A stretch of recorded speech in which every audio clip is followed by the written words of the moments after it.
Hi guys, in today's video I am going to show you how you can activate Inside Out 2 theme on Facebook Messenger.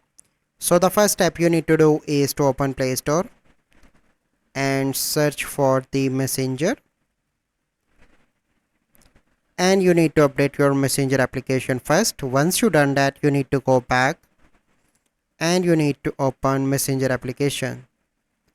So once you open Messenger application, you simply need to select any conversation and click on the person name on the top and click on theme.